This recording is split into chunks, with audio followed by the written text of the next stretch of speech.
This channel's content is strictly for educational and informational purpose and does not endorse or promote any form of violence, harm, illegal activities, self-injuries and communal disharmony. Sukanta মজুমদারের মুখে এবার encounter হুঁশিয়ারি। Basirhat নদিয়ায় vote পরবর্তী অশান্তির পর এমনই হুঁশিয়ারি বিজেপির রাজ্য সভাপতির। বিজেপি কর্মীদের ধমকানো চমকানো হচ্ছে। তৃণমূলের গুন্ডাদের বলতে চাই, বিজেপি ক্ষমতায় আসছে, ক্ষমতায় আসার পর বিজেপিতে আসার চেষ্টা করবে অনেকেই।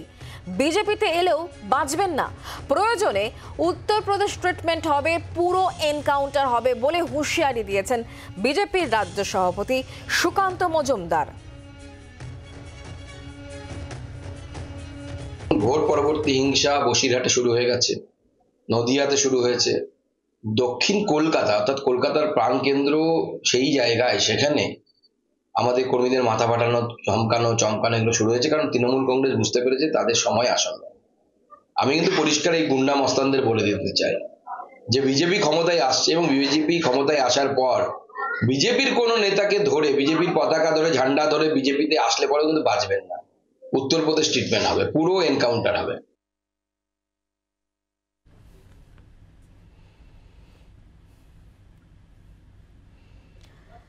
সুকান্ত মজুমদারের মুখে এবার এনকাউন্টার হুঁশিয়ারি। বসিরহাট নদিয়ায় ভোট পরবর্তী অশান্তির পর হুঁশিয়ারি বিজেপি রাজ্য সভাপতির গলায়।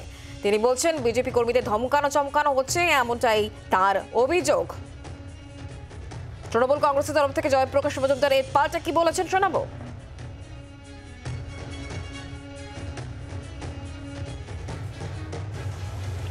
এর বিরুদ্ধেই তো পশ্চিমবঙ্গের মানুষ ভোট দিয়েছে, সারা ভারতও তাই ভোট দিয়েছে। এর মধ্যেই যে এরা আইনের শাসন মানে না। বিজেপির নেতা বলছেন এনকাউন্টারের রাজনীতি হবে, এনকাউন্টার করে মানুষ খুন করা হবে। এর থেকে তো খারাপ আর কিছু হতে পারে না। গুলি করে মেরে দেব, সন্ত্রাসবাদীদের মতন কাজ করব, এটা বলতে লজ্জা হচ্ছে না সুকান্ত মজুমদারের? একটা দল যারা ভারত শাসন করছিল এতদিন, সেই দলের রাজ্য সভাপতি হয়ে তিনি বেআইনি কথা বলছেন, এনকাউন্টার করে মেরে দেবো লোককে। আইনের কোনো শাসন নেই। সিপিআইএম এর তরফ থেকে সুজন চক্রবর্তী তিনি বা কি বলেছেন শুনুন।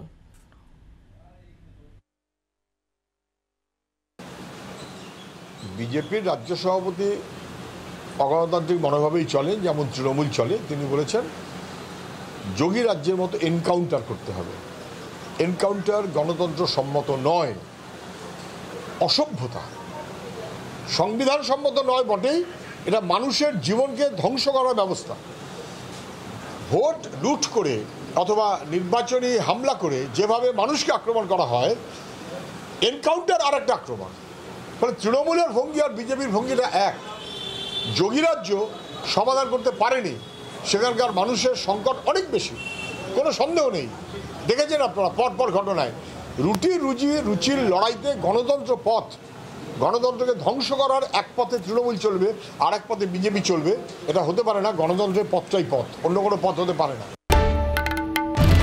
বাংলার আওয়াজ, বাঙালির আবেগ, জি 24 ঘন্টা।